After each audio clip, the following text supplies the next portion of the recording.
죽음 삶에 답하다라는 제목으로 강의를 하게 돼 있는데요. 오늘 강의는 시에 대해서 좀 알아볼 내용입니다. 제가 강의할 주제는 삶, 죽음, 그리고 시, 뭐 이런 제목입니다. 제 제목은. 제가 이 본격적인 강의를 하기에 앞서서 여러분들에게 퀴즈를 하나 좀 드리고 싶은데요. 초성 퀴즈입니다. 제가 생각하는 건데, 삶은 비읍 이응이다. 비읍 이응이 뭘까요? 여러분들께서 생각하시는 여러 가지 상황들이 있겠지만 제가 생각하는 답은 병원이라고 생각을 합니다. 삶은 병원이다. 제가 왜 삶을 병원이라고 이야기하는지 그 내용들을 한번 좀 보시도록 하겠습니다. 여기 계신 분들은 아마 일부는 병원에서 태어나신 분도 계실 거고요. 저는 병원에서 태어나진 않았습니다. 그러니까 어떤 분은 삶이 병원에서 시작을 하신 분이 있으실 거고요. 그리고 또 병원에서 마무리를 하시게 되지 않을까 싶습니다. 저 같은 경우도 아마 병원에서 삶을 마무리하게 될 것 같아서 일부의 경우는 아니지만 대부분의 경우가 이제부터는 병원에서 시작해서 병원에서 삶을 마무리하게 될 거다. 그러면 제가 뭐 어떤 근거를 가지고 이야기할 거냐 하면 2020년도에 통계청에서 나온 통계를 보고 말씀을 좀 드려볼까 싶습니다. 우리나라 통계청의 자료가 뭐 모든 저기가 다 있으니까. 그런데 이제 2020년도에 출생아 수가 27만 2,400명이라고 그래요. 그런데 2020년도에 출생아 수가 27만 4,200명인데 어디에서 태어났는지를 조사해 놓은 자료는 없습니다. 2020년도 자료에는. 왜 그럴까? 그 자료는 이제 제가 보여드리고 있습니다만 2017년도에 통계를 보면 2017년도에 35만 7천 명이 태어났거든요. 그 중에서 99.6% 정도가 병원에서 태어났습니다. 그리고 자택에서 태어난 경우가 910명, 기타가 630명인데 여기에서 또 제외되어 있는 게 어디서 태어났는지를 모른다라고 하는 숫자가 한 200명 가까이 있습니다. 그런 이 숫자가 99.6%가 병원에서 태어난다는 숫자가 2017년도만이 아니라 2016년도, 2015년도 계속 그렇게 태어났거든요. 그러니까 이제 통계청에서 출생 장소를 굳이 조사하는 게 큰 의미가 없겠다. 그래서 2018년도부터는 출생 장소를 조사하지 않은 것 같아요. 그러면 제가 이제 시작도 병원이고 마무리도 병원이다라고 했는데 마무리는 어디에서 하시느냐. 그 자료를 한번 보면 2020년도의 경우를 보면 돌아가신 분들의 숫자가 30만 5,100명이라고 나와 있습니다. 여기에서 보면 병원에서 돌아가시는 숫자가 75.6%, 자택이 15.6%, 기타가 8.8% 이렇게 나와 있습니다. 여기에서 아까 이제 출생과 사망의 경우에 이제 99.6%와 75.6% 이 차이가 좀 크잖아요. 그런데 이게 우리의 삶을 다 이야기해 주는 거라고 봅니다. 저는 무슨 얘기냐면 이 통계의 두 가지 출생과 사망 통계만 보더라도 출생의 경우는 태어난다는 게 거의 예정이 돼 있잖아요. 그러니까 출산에 임박해서 병원에 가서 출산을 하는 경우들이 많은데 여기 계신 분들이 언제 돌아가실지 아시는 분 계신가요? 안 계시죠? 저도 모릅니다. 저도 지금 이 자리에서 방송은 하고 있지만 제가 내일 어떻게 될지 몰라요. 우리가 사람들이 죽음에 대해서 잘 몰라요. 그런데 확실하게 모르는 것이 세 가지가 있습니다. 첫째가 언제 죽을지 모른다. 두 번째가 어디서 죽을지 모른다. 세 번째가 어떻게 죽을지 모른다. 이 세 가지가 있습니다. 그걸 단적으로 이야기해 주는 게 이 통계라고 보시면 될 것 같아요. 대부분의 경우는 그래도 어느 정도 이제 돌아가실 때가 됐다. 연세가 있고 뭐 지병이 있고 뭐 이러면 돌아가실 때가 돼서 병원에 가서 이제 돌아가시는 경우들이 많이 있겠죠. 그래서 그 75.6%인데 저 수치도 거의 변하지 않습니다. 병원에서 돌아가시는 수치도. 그건 왜냐하면 우리의 삶이 그만큼 죽음이라는 것은 우리한테 불확실한 부분이 많기 때문에 언제 어디서 어떻게 죽을지 모르는 그런 상황이어서 저 통계가 75.6%만 병원에서 돌아가시고 나머지가 다른 장소다. 그래서 뭐 그런 부분들을 이제 좀 말씀을 드렸고요. 그러면 아까 말씀드렸듯이 내일이라는 게 우리는 항상 내일을 이야기합니다. 내일을 이야기하는데 과연 그 내일이라는 게 올까요? 우리가 지금 살아가는 것은 언제나 오늘입니다. 어제의 추억을 가지고 내일에 대한 기대를 포함해서 오늘을 살아가는 거죠. 우리는 항상 오늘을 살아가는 겁니다. 그래서 그 오늘이라는 구상 시인의 시를 한 편 소개를 해드리도록 하겠습니다. 오늘도 신비의 샘인 하루를 맞는다. 이 하루는 저 강물의 한 방울이 어느 산골짝 옹달샘에 이어져 있고 아득한 푸른 바다에 이어져 있듯 과거와 현재와 미래가 하나이다. 이렇듯 나의 오늘은 영원 속에 이어져 바로 시방 나는 그 영혼을 살고 있다. 그래서 나는 죽고 나서부터가 아니라 오늘서부터 영원을 살아야 하고 영원에 합당한 삶을 살아야 한다. 마음이 가난한 삶을 살아야 한다. 마음을 비운 삶을 살아야 한다. 이 구상시인의 시가 이제 오늘이라는 이야기를 하면서 그 강물의 이야기를 하고 있습니다. 여러분들 다 이제 서울에 사시고 뭐 그러니까 서울의 가장 큰 젖줄이 한강이죠. 한강의 발원지가 어딘지는 다 아실 겁니다. 그 구룡소라고 하는 검룡소라고 하는 태백에 있는 그 소죠. 그 샘물 솟는 건데 거기에서 나오는 물이 하루에 2,000톤이 나온다고 합니다. 그 물이 514km를 달려가지고 이제 인천 앞에 서해바다로 흘러 들어가는 거죠. 거기에서 솟구친 물이 그대로 이제 쭉 남한강, 북한강을 따라서 와서 이 서울을 지나서 인천으로 가는 겁니다. 그 물방울 한 방울은 거기에서 검룡소에서 솟아오른 물방울 한 방울은 언제나 끊임없이 계속해서 흘러가서 바다로 가는 거죠. 그 바다에 가 있는 물은 뭐 경우에 따라서 증발을 해서 멀리 가서 또 다시 태백쯤 가서 거기에서 비로 내려서 그 검룡소에서 다시 올 수도 있지만 대부분의 경우는 아마 바다에서 증발해서 바다 위에 구름으로 있다가 바다로 다시 떨어지는 경우들이 많지 않을까 그런 생각을 좀 해봅니다. 그럼 우리의 삶이라는 것이 그렇게 어떤 순환적이고 뭐 계속되는 부분들이 있다는 것처럼 우리는 항상 오늘을 살아야 하는 거죠. 그런데 오늘 안 하는 게 있습니다. 뭐가 있을까요? 학교 다닐 때 공부는 언제부터 하는 건가요? 오늘은 놀고 오늘까지는 놀고 내일부터 공부해야지 라는 거죠. 또 저도 뭐 그런 결심을 수시로 합니다만 다이어트는 언제부터 하는 건가요? 다이어트도 항상 내일부터 합니다. 왜? 오늘 먹어야 될 게 많거든요. 오늘 먹고 싶은 게 많고 내가 다이어트 한다고 하면 더 이상 못 먹을 거니까 그 다이어트 시작하기 전에 많이 먹어야 되는 거죠. 그러나 그런 부분들만이 아니라 실제로 우리의 삶은 오늘을 살아내는 거다. 그런 거를 이제 구상시인은 이야기를 하신 겁니다. 구상시인의 시를 한 편 더 소개를 해드릴 건데요. 죽음에 관련된 시들이 대부분의 경우가 실제로 자신의 주위에서 있었던 경험이라든지 이런 것들, 사별이라든지 이런 걸로 인해서 죽음에 대한 시를 쓰신 분들이 굉장히 많이 있습니다. 대부분의 시들이 그렇고요. 시라는 게 상당한 부분이 제가 생각하기에는 머리로 쓰는 시가 있고 가슴으로 쓰는 시가 있다고 생각을 합니다. 그 시는 대부분 가슴으로 쓰는 시들이 많이 있고 그리고 또 더더욱이 죽음과 관련된 시는 정말 가슴으로 자기가 느끼는 부분들, 자기 주위에 어떤 분이 돌아가셔서 어떤 분이 사망을 해서 그걸로 쓰는 시들이 대부분이거든요. 그런데 이 구상시인의 시, 아직 제가 소개는 안 드렸습니다만 임종예습이라고 하는 시가 있는데요.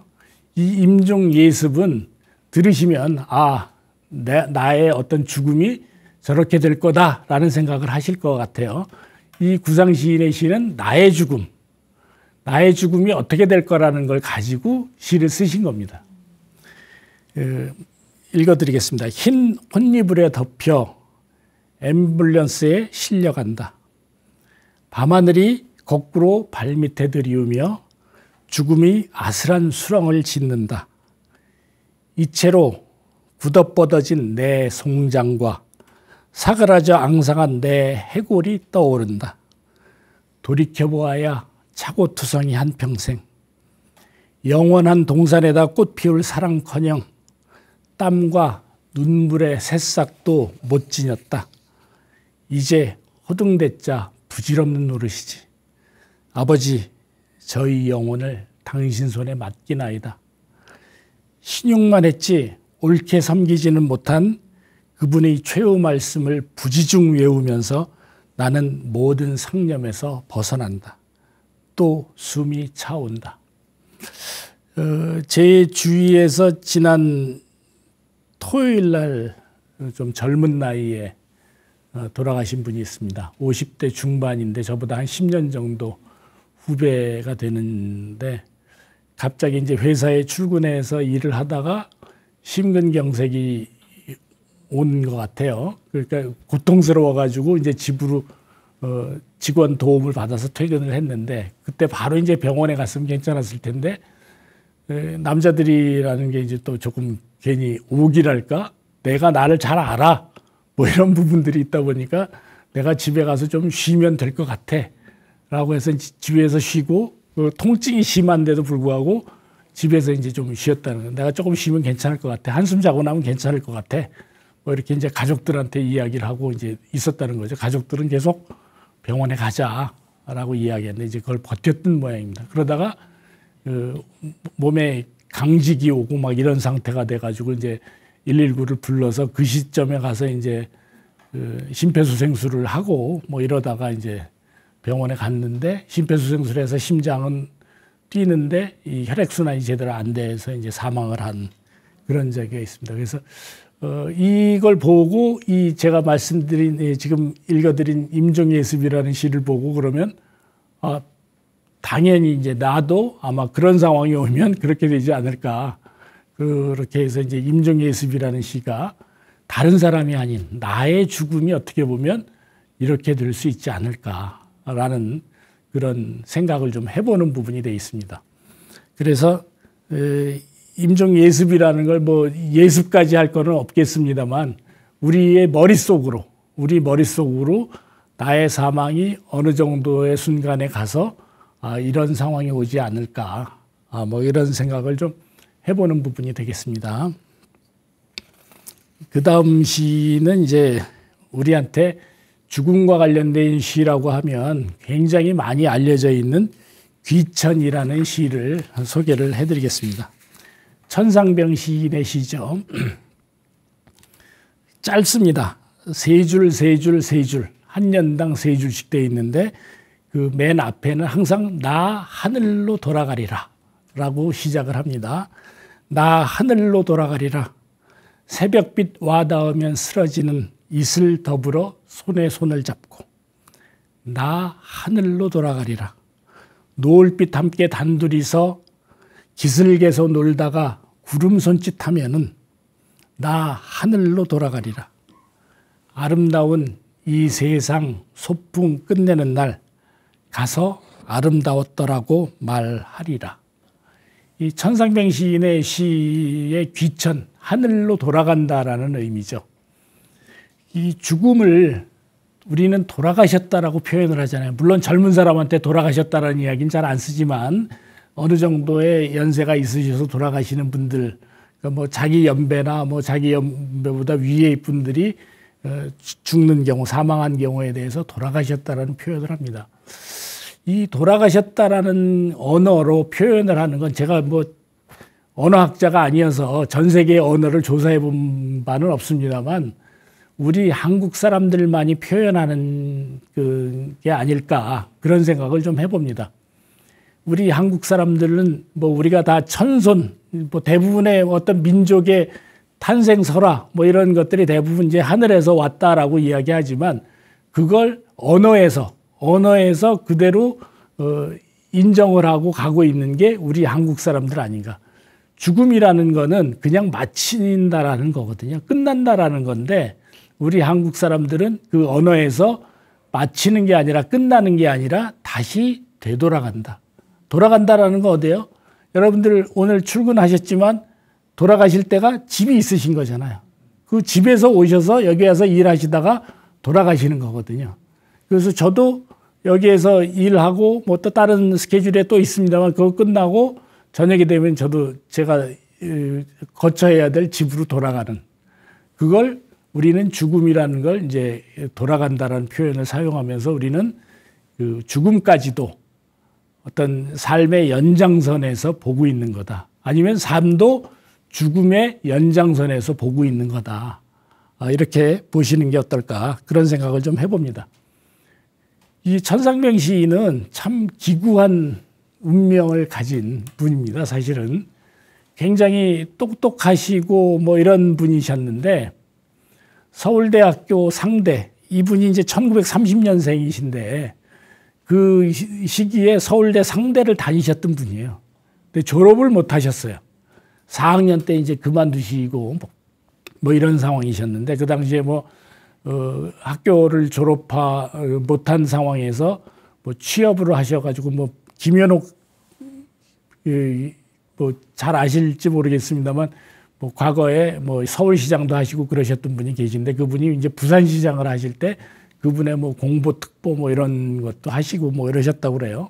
그러니까 나름 인정받고 있을 수 있는 그런 분이셨는데, 이분이 아쉽게도 이제 동백림 사건이라고 해서 간첩단 사건에 이제 연루가 돼서 모진 고문을 받고 뭐 이렇게 됐습니다. 한 6개월 동안 옥고를 치르고 고문도 받고, 그래서 이제 굉장히 후유증이랄까 뭐 이런 분들이 굉장히 많이 있었는데, 그래서 이제 자녀를 낳을 수도 없고 뭐 이런 상황이 됐었습니다. 근데 이제 이분이 굉장히 자신의 어떤 기구한 운명대로 풀어냈으면 굉장히 좋았을 텐데, 그렇지 못하고 이렇게 승화시켜서 귀천, 나 하늘로 돌아가리라, 이런 표현을 하면서 이 세상 소풍 끝내는 날 가서 아름다웠다라고 말하리라라고 이제 이야기를 하신 분입니다. 근데 이분의 시가 이 귀천처럼 이렇게 잘 다듬어지고 뭐 이런 부분이 있는 것만이 아니라, 이분의 시 중에 또 소풍이라는 시가 있습니다. 이 소풍이라는 시는 시작을 이 귀천의 마지막 그 두 줄로 시작을 합니다. 아름다운 이 세상 소풍 끝내는 날 가서 아름다웠다라고 말하리라. 여기까지는 이제 귀천에 의해서 반전 없이 그냥 그대로 있는데, 그 다음에 반전이 있습니다.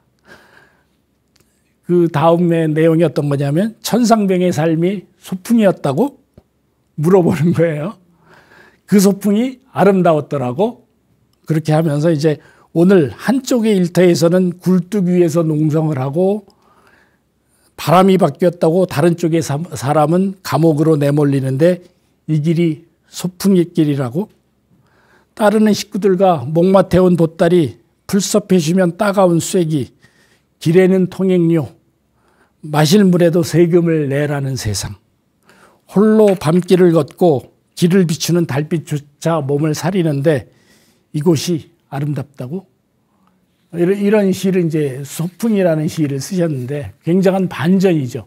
우리가 귀천이라는 시만 봤을 때는 이분은 정말 이 세상 전체를 다 아름답다고 이야기하고 있구나 라고 생각이 드는데, 그 반전, 그 내면에는 역시 자기 자신의 삶 뭐 이런 것들에 대한 회한, 그것뿐만이 아니라 사회에 대한 부분들을 통렬하게 풍자를 하고 있다는 부분이죠. 지금도 우리 사회는 아마 어느 굴뚝에서 농성하고 계신 분이 계실 수도 있습니다. 얼마 전까지 막 그런 분들이 뉴스에 나오고 그랬었는데, 그리고 바람이 바뀌었다고 다른 쪽의 사람은 감옥으로 내몰리고 뭐 이런 표현도 우리 어떤 사회적인 그 현상들에 의해서 그렇게 가는 부분들이 있는 거 아닌가, 그런 생각을 해봅니다. 마실 물에도 세금을 내라는 세상.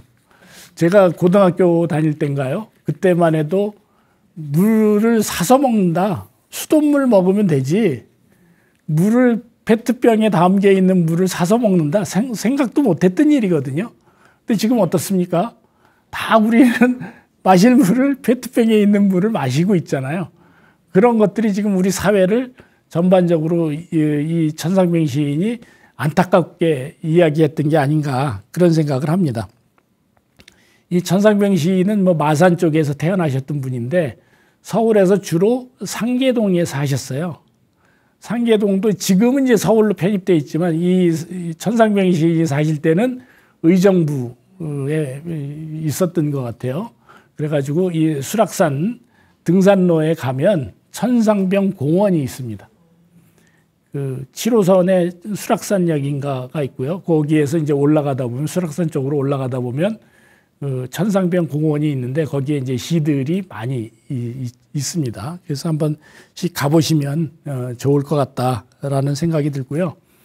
이 천상병 시인의 귀천은 노래로 만들어졌습니다. 노래로 만들어졌는데 두 분이 노래를 불렀어요. 서로 다른 노래를 불렀는데 한 분은 이제 이동원이라는 가수인데 이 가수분은 이제 작년에 2021년도에 11월 달인가 돌아가셨습니다. 그 분이 부른 귀천이라는 노래가 있고요. 그리고 그 다음에 또 이제 장사익 잘 아시죠? 그 장사익 그분이 또 이제 귀천이라는 노래를 다르게 불렀는데 두 노래 한 번씩 들어보시면 참 좋을 것 같습니다. 이동원 가수가 부른 귀천과 장사익 가수가 부른 귀천 서로 다른 분위기를 나타내고 장사익 분의 부른 노래는 어떻게 보면 굉장히 격정적으로 좀 부르신 그런 부분들이 되어 있습니다. 이 귀천이라는 노래를 부르신 그 이동원 그분은 이제 나중에 소개를 한 번 더 드릴 시인이 있습니다만 정지용 시인의 향수를 부르신 분이죠. 향수를 그 본인님만 부른 게 아니라 이제 박인수라는 성악가하고 이제 같이 부르셨는데 그 박인수 그 당시만 해도 성악 지금도 사실은 어떻게 보면 대중가요를 부르시는 분하고 성악을 하시는 분이 같이 이렇게 부르시는 경우는 거의 없는 것 같습니다. 무슨 TV 프로에서 이렇게 성악을 하시는 분이 대중가요를 이렇게 부르긴 하는데 같이 해서 뭐 부르는 경우는 별로 없는 것 같은데 이 당시에 이제 박인수 성악가와 그 당시에 그 박인수 성악가는 나름대로 이제 굉장히 성악계 쪽에서는 굉장히 이제 거목이셨던 분이라고 생각이 드는데 그런 분이 같이 불렀음에도 불구하고 성악계에서 클래식 성악계에서 굉장히 좀 안 좋은 이야기들이 있었다. 뭐 이런 이야기를 들었습니다. 그래서 같이 불렀던 그런 부분들이 있다. 그런 적이 말씀드리고요. 이 천상병 시인은 살아있는 상태에서 살아있는데 유고집이라는 게 나왔어요. 유고 시집이. 왜 그렇게 됐냐면 아까 말씀드렸듯이 이제 고문을 당했고 이제 뭐 가난하게 살고 뭐 이렇게 하셨는데 그런 과정 중에 이제 행렬병자처럼 돼가지고 서울의 정신병원에 입원해 있으신 거예요. 다른 분들이 연락이 안 되니까 갑자기 맨날 이분이 이제 뭐 모이는 그 문인들이 모이는 데에서 만나가지고 문인들한테 술값을 이렇게 좀 내라고 그러셨대요. 500원 내라고 그러는 사람이 있고 1000원 내라고 그러는 사람이 있었다고 그래요. 그 500원 내는 사람은 결혼 안 한 사람한테는 500원, 결혼한 사람한테는 1000원 이렇게 받아가지고 이제 막걸리를 드셨는데 한동안 안 보이니까 뭐 이런 적이 돼서 야, 어떻게 된 거 아니야? 그래가지고 연락이 안 되니까 이제 죽었나 보다. 그래가지고 그 동료 문인들이 이 천상병 시인의 시를 다 모아가지고 이제 시집을 냈어요. 유고 시집으로 냈는데 그 시집을 내고 얼마 안 있다가 정신병원에 입원돼 있다는 걸 알고 이제 그 퇴원시켜서 저기를 하죠. 그래서 아마도 살아생전에 유고 시집을 내신 최초의 어떤 유일한 분이 아닐까 그런 생각을 좀 해봅니다. 그 유고 시집의 제목이 새라는 시인데요. 그 새를 좀 낭독해 드리겠습니다.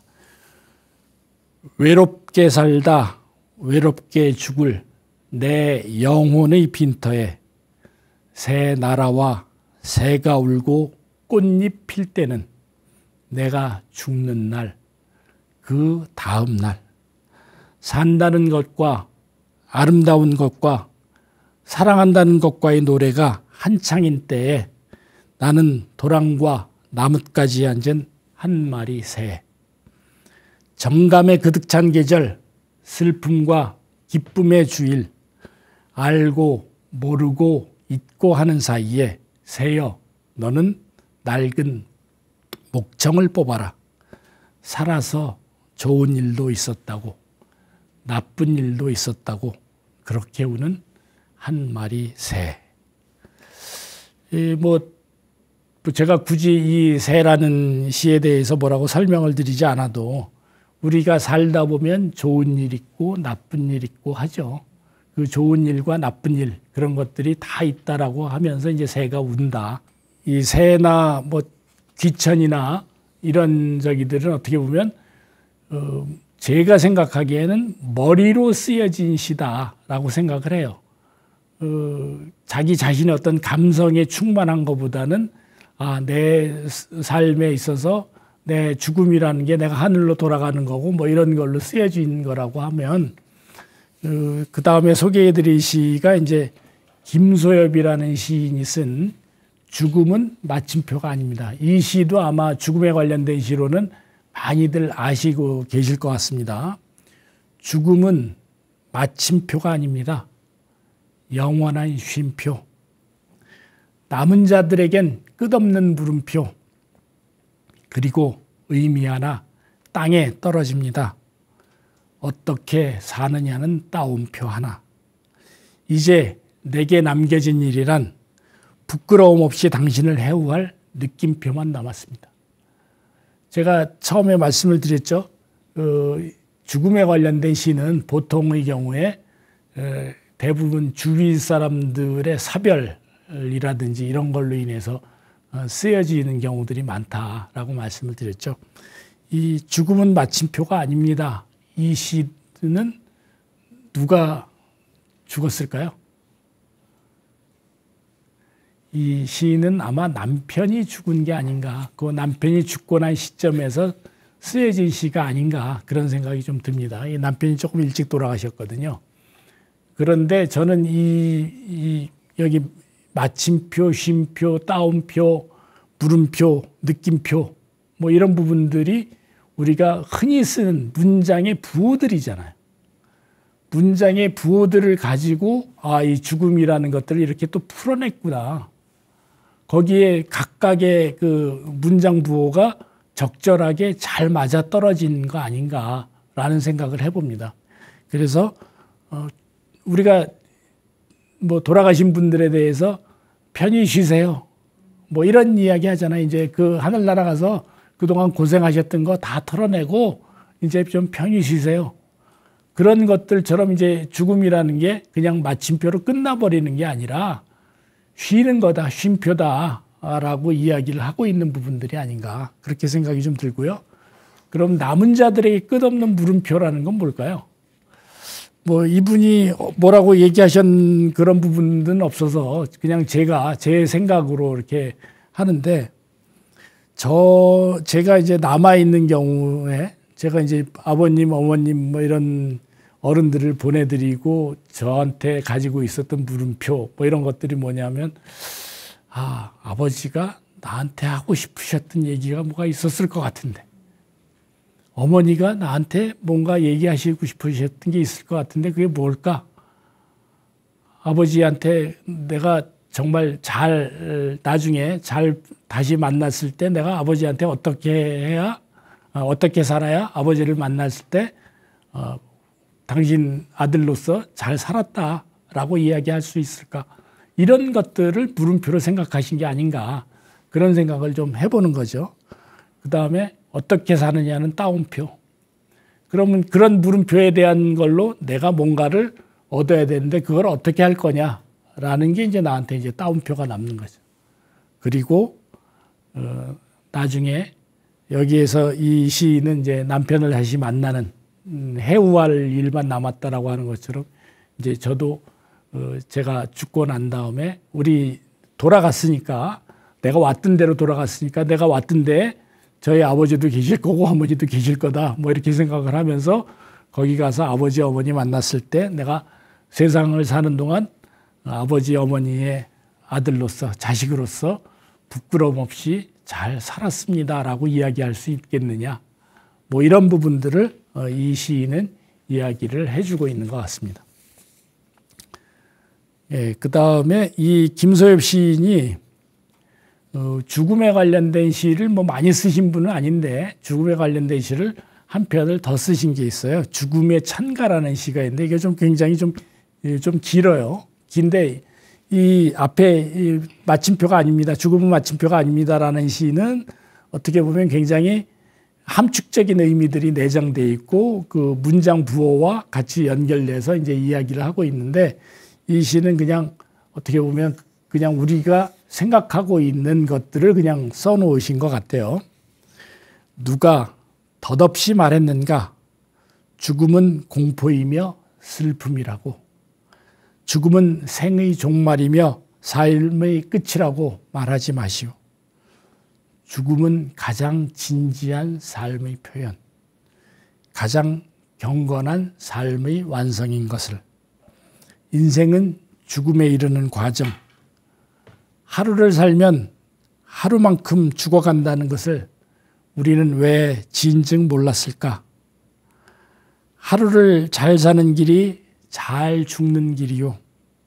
순간순간을 잘 사는 길이 인생을 잘 사는 길인 것을.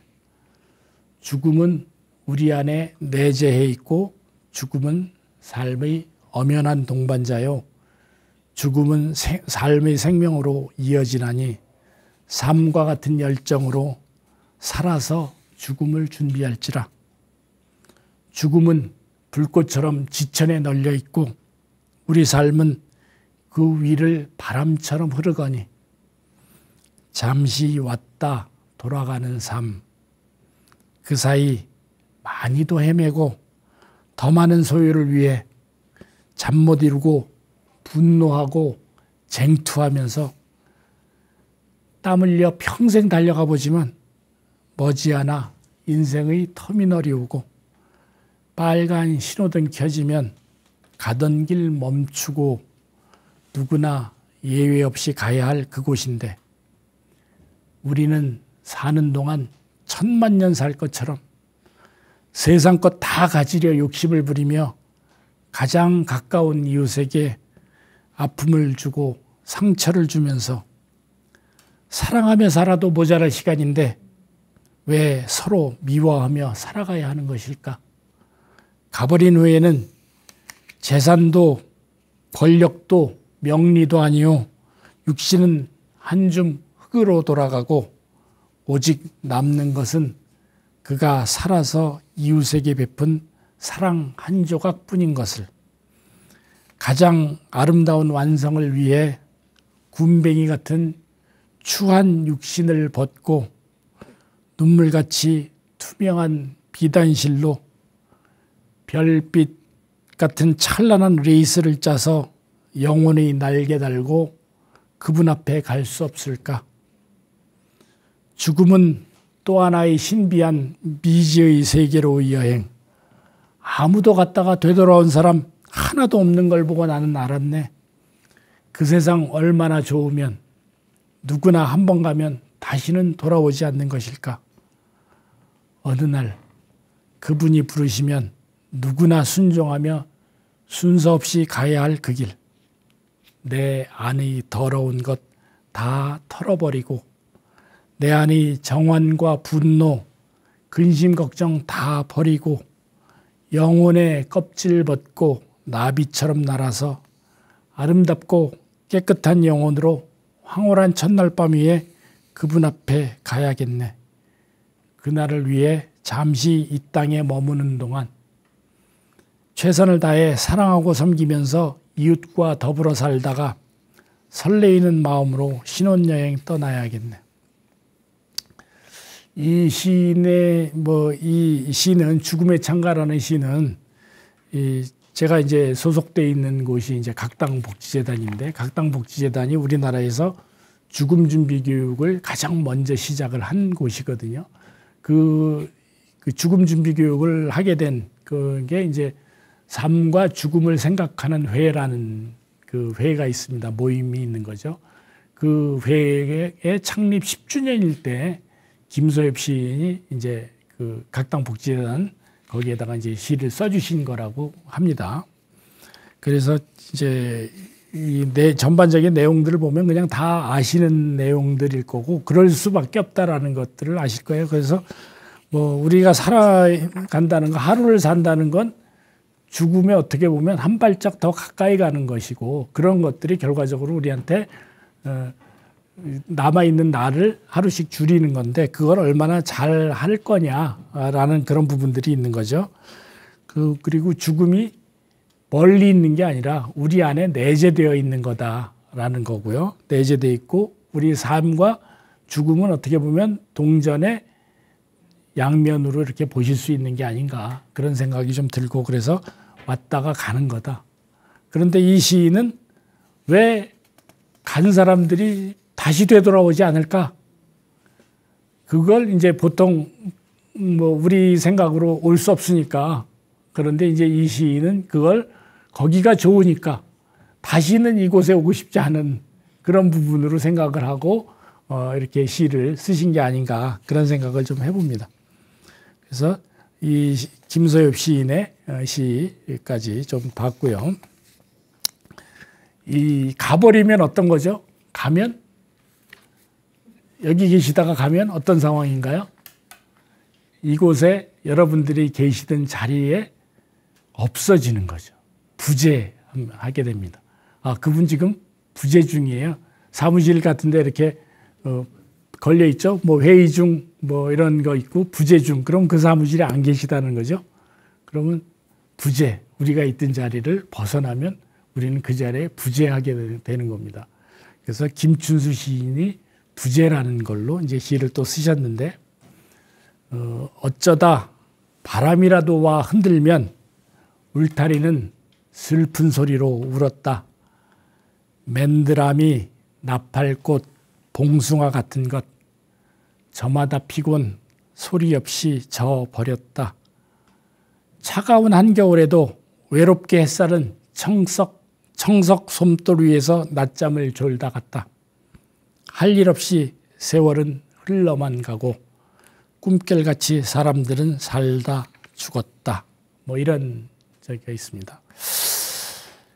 이 시인은 왔다가 가는 거, 꽃이 피었다가 지는 거, 사람도 왔다가 가는 거, 그냥 그러고 왔다가 가버리면 비어 있는 거, 부재. 햇살이 따스하게 내리쬐는 텐마루 같은 데 있다가 그 햇살이 없어지면 햇살이 부재하는 거. 그렇게 해서 이제 이분은 그렇게 부재라는 시를 써 주셨습니다. 죽음은 마침표가 아닙니다. 그래서 이제 마침표라는 거를 이제 했는데 이혜인 수녀가 쓴 거에는 또 이제 마침표 얘기가 나오는 시가 하나 있습니다. 그래서 요건 조금 더 소개를 좀 드려볼까 싶습니다. 이혜인 수녀의 시에 하관이라는 시가 있어요. 관을 내리는 거죠. 여기에서 이제 마침표라는 이야기가 나오는데 삶의 의무를 다 끝낸 겸허한 마침표 하나가 네모난 상자에 누워 천천히 땅 밑으로 내려가네. 이승에서 못다한 이야기, 못다한 사랑 대신 하라 이르며 영원히 눈길은 우리 가운데의 한 사람. 흙을 뿌리며 꽃을 던지며 울음을 삼키는 남은 이들 곁에 바람은 침묵하고 새들은 조용하네. 더 깊이, 더 낮게 홀로 내려가야 하는 고독한 작별 인사. 흙빛의 차디찬 침묵 사이로 언뜻 스쳐가는 우리 모두의 죽음. 한평생 기도하며 살았기에 눈물도 성수처럼 맑을 수 있던 노수녀의 마지막 미소가 우리 가슴 속에 하얀 구름으로 떠오르네. 죽음은 마침표가 아니다라고 이제 이야기를 해서 이제 나중에 해부할 느낌표 이야기를 하셨지만 이 이혜인 수녀는 그 사람의 어떤 마침표가 하나가 이제 떨어졌다. 그렇게 해서 이제 입관하고 하관하고 뭐 이런 부분들을 또 시로 쓰신 그런 내용이 있어서 그냥 잠깐 하나 소개를 해드렸습니다. 그리고 이제 다시 이제 조금 돌아오면 김춘수 시인의 시 부제라는 것보다 김춘수 시인의 시에서 가장 많이 알려져 있는 시가 어떤 시가 있을까요? 꽃이죠, 꽃. 예. 김춘수 시인의 꽃이라는 시는 내가 그의 이름을 불러주기 전에는 그는 다만 하나의 몸짓에 지나지 않았다. 그리고 이제 뭐 마지막에 내가 그의 이름을 불러주었을 때 그는 나에게로 와서 꽃이 되었다. 그리고 이제 우리들은 모두 무엇이 되고 싶다. 나는 너에게, 너는 나에게 잊혀지지 않는 하나의 눈짓이 되고 싶다. 뭐 이런 그 시를 이제 김춘수 시인이 쓰셨는데, 우리 사람들은 결과적으로 누군가에게 남고 싶거든요.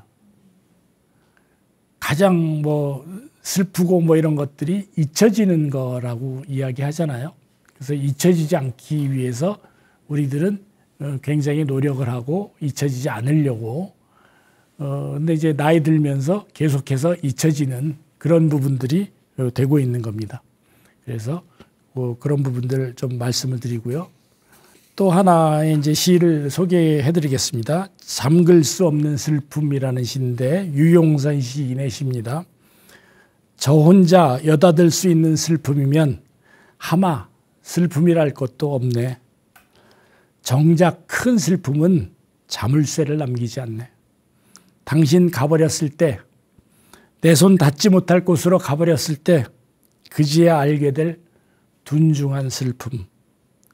나로 인해 당신 슬퍼하는 줄을 내 설령 아둔한 머리로 헤아린다 한들 이대로 당신 가버린다면, 내 손 닿지 못할 곳으로 가버린다면 이 또한 잠글 수 없는 큰 슬픔.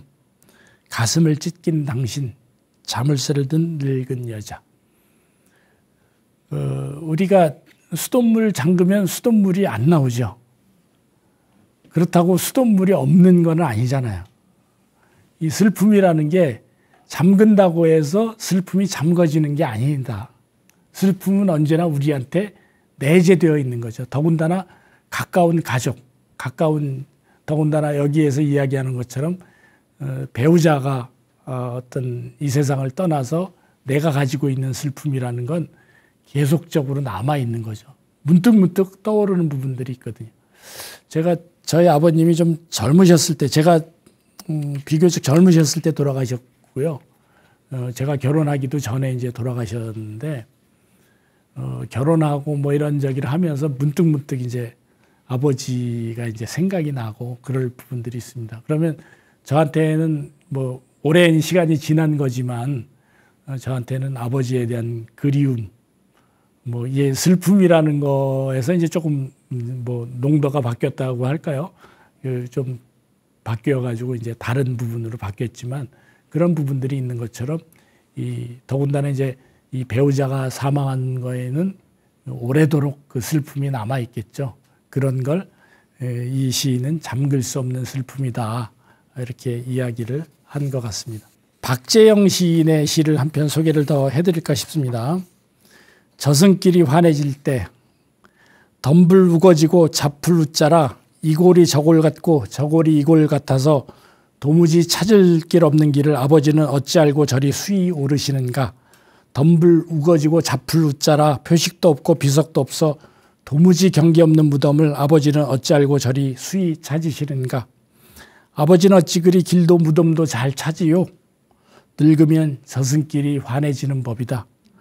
우거진 덤불과 웃자란 잡풀을 아버지 낫으로 베어낼 때마다 조금씩 환해지는 알몸의 길이여 알몸의 무덤이여.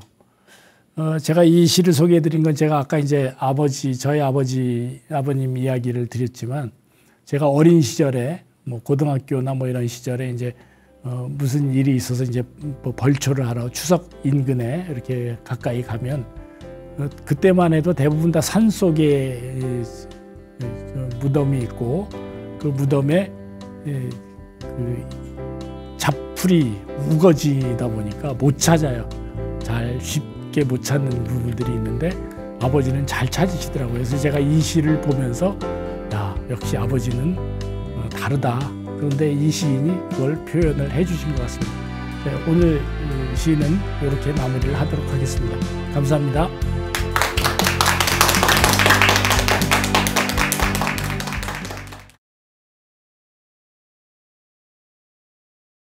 Thank you.